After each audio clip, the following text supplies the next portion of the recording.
St. Matthew 14, verse 30. But when he saw the wind boisterous, he was afraid.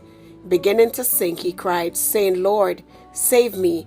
And immediately Jesus stretched forth his hand and caught him and said unto him, O thou of little faith, wherefore didst thou doubt? Now Peter was on the boat, and Jesus bid him to come. Now Peter stepped out of the boat. You got to understand that the faith that caused you to take the first step need to increase as you go along the journey.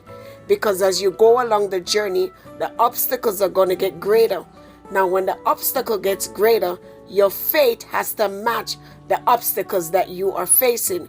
And so Peter's faith got weak because Peter saw the wind. So Peter began to focus on the boisterous wind and the wave. And so because he began to doubt, you got to understand that doubt is the birthplace of failure. That's the reason why your vision is important. That's the reason why God said we don't walk by sight, we walk by faith. So when you're walking by faith, it's not what you see, it's not what you hear, it's but what is you know that God said. So if Jesus bids you to come, know that Jesus can sustain you to walk on the water. But what you got to do, you got to have faith. You got to cause your faith to grow. You got to cause your faith to increase to match the circumstances that you will face as you go along the journey. In this life, when we are faced with troubles, the best thing to do is to turn to Jesus in prayer and know that it's not the length of the prayer that is important. It's the quantity of what you say to God. Now, Peter's prayer was very short, but it was fully loaded in faith because Peter knew that even though he was sinking, that God alone knows how and can and is capable of helping him.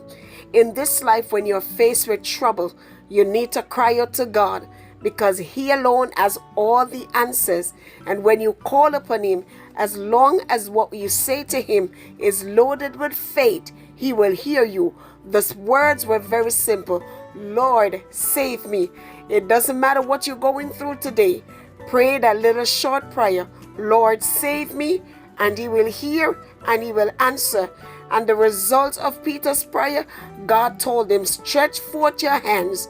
Praise the name of the Lord.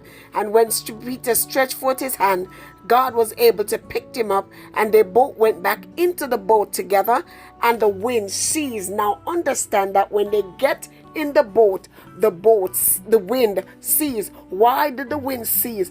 Peter have already learned the lesson that it doesn't matter what the storm is, God will cause the wind to cease at his timing. So I believe God used that wind to teach Peter a lesson, because remember, Peter's ministry was not yet started. And so God had to cement some things down in Peter.